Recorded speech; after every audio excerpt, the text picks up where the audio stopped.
I should like now to make a few observations on the budget. This budget marks a turning point in the history of our country.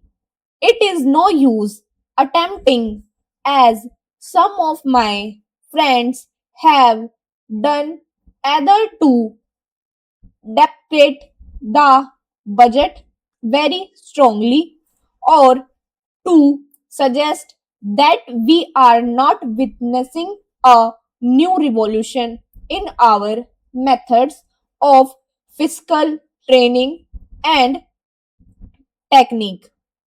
I want it to be quite clearly pointed out to my friend that we are now facing the lean years of Indian finance.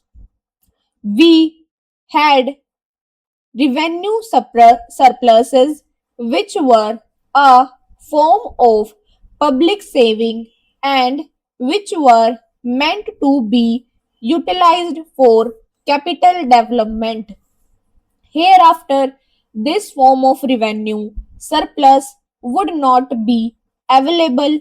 We have therefore to find out ways and means of implementing our great programs of national reconstruction at minimum cost.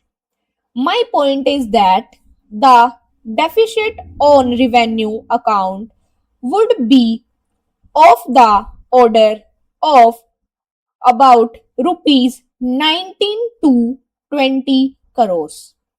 Here, let me point out that I do not agree with those of my friends in the finance department who have attempted to suggested that rupees 9 or 18 crores which are obtained from Pakistan should be put to the revenue side of the budget.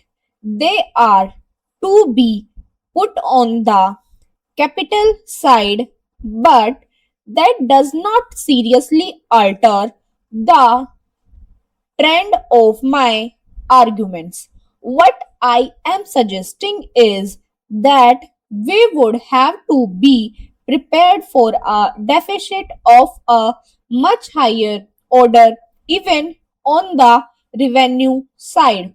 That itself should make us realize that there are very many problems which we have to face and that we have to undertake ways and means of increasing the resources of our country so that it might be possible for us to have a greater amounts of surplus or a greater amount of public saving for the purpose of financing capital development.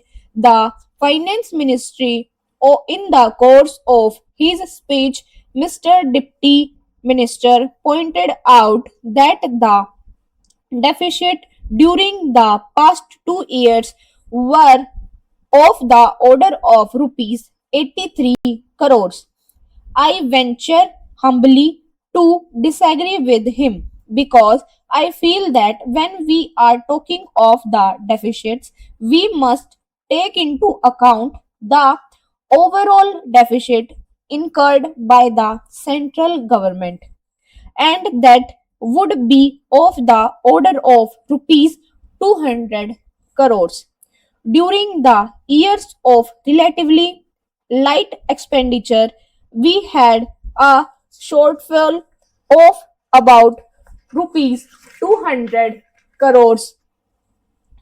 Undoubtedly, now when we are going to have a very great amount of expenditure, we might have greater amount of deficit and we would have to find out ways and means of trying to meet our capital expenditure. Some members have pointed out that deficit financing is good. Others have pointed out that it is poison. One honorable member, Wu Preacher Me, pointing out that it could be taken like a tonic. Now, I am not willing to enter into the merits of deficit financing or demerits of deficit financing. In academic spirits, the time has now come when we should face realities.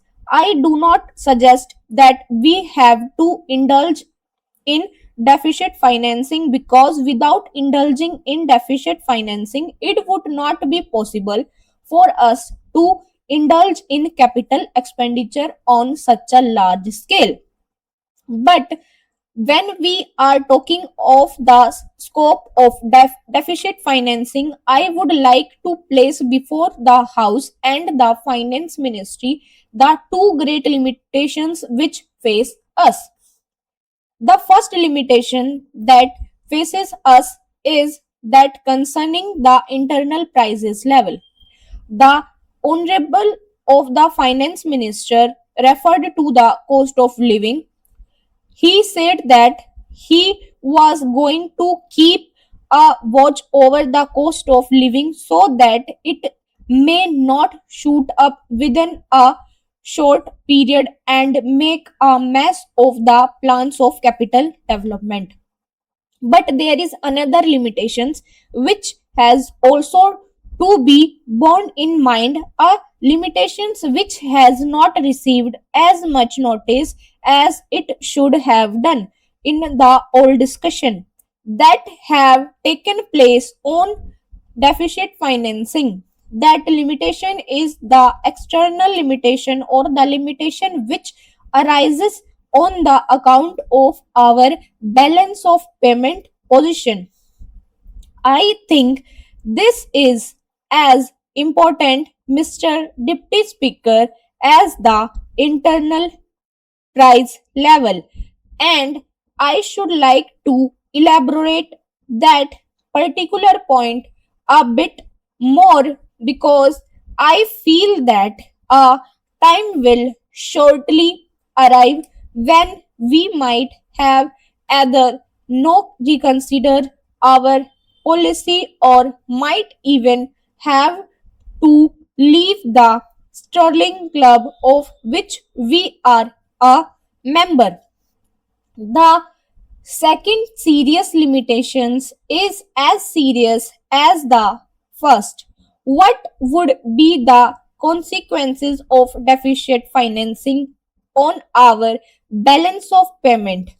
The finance minister in his budget speech points out that so far as the balance of payment position is considered, they have now, whether it is by accident or design, a favorable balance, and they have contributed about rupees 63 crores to the dollar pool during the past 6 months. But the moment we indulge in deficit financing, we have to be prepared for worsening of our balance of payment.